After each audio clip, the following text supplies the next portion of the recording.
Hello friends, welcome to Soma kitchen. আজকে আমার আরও একটি নতুন রেসিপি কচুরলতি। অল্প কয়েকটি উপকরণ দিয়েই তৈরি করে ফেলুন খুব সুন্দর কচুরলতি। সবার প্রথমে কি কি লাগছে একটু দেখে নিন।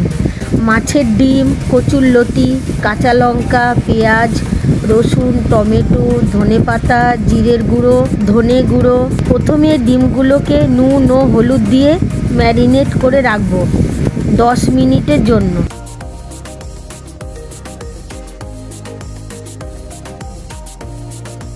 অন্যদিকে কড়াইতে তেল দিয়ে তেলটা গরম হলে মাছের ডিমগুলোকে ভালো করে ভেজে তুলে রাখবো একটি প্লেটে।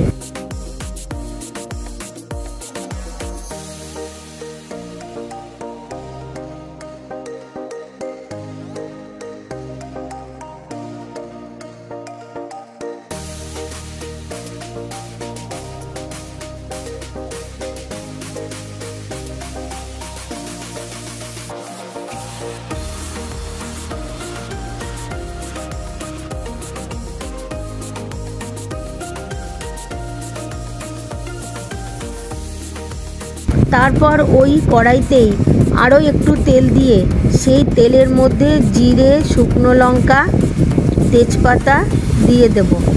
যখন এইগুলো থেকে সুন্দর গন্ধ বের হবে তখন কুচি করে কেটে রাখা পেঁয়াজ দিয়ে দেব। পেঁয়াজগুলো লাল হয়ে আসলে তখন পরিমাণ মতো নুন ও হলুদ যোগ করব।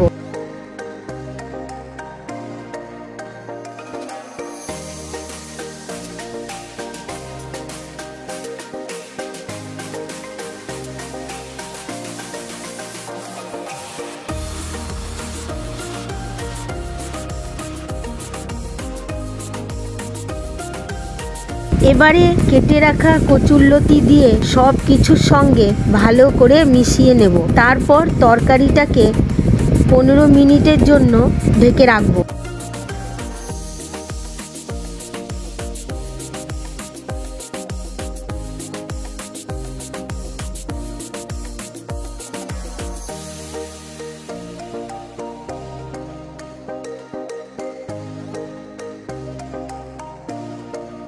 এবারে ঢাকা সরিয়ে টমেটো দিয়ে নেড়ে নেব।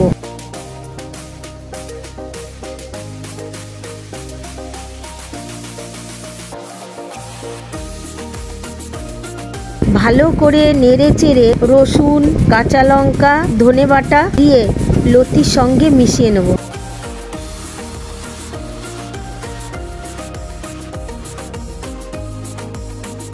যখন মশলাগুলোর সঙ্গে কচুরলতিটা কষানো হবে তখন 1 চামচ জিরের গুঁড়ো ও ভেজে রাখা ডিমগুলো দিয়ে ভালো করে নেড়ে চেড়ে মিশিয়ে নেব।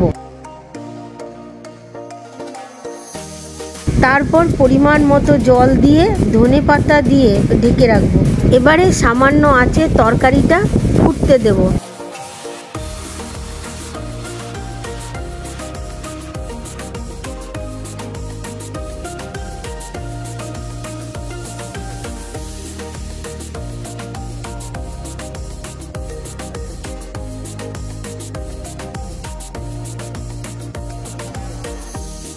তরকারিটা হয়ে এলে এবারে নামিয়ে গরম ভাতের সঙ্গে পরিবেশন করব। রেসিপিটা যদি ভালো লাগে তাহলে লাইক, শেয়ার ও সাবস্ক্রাইব করবেন।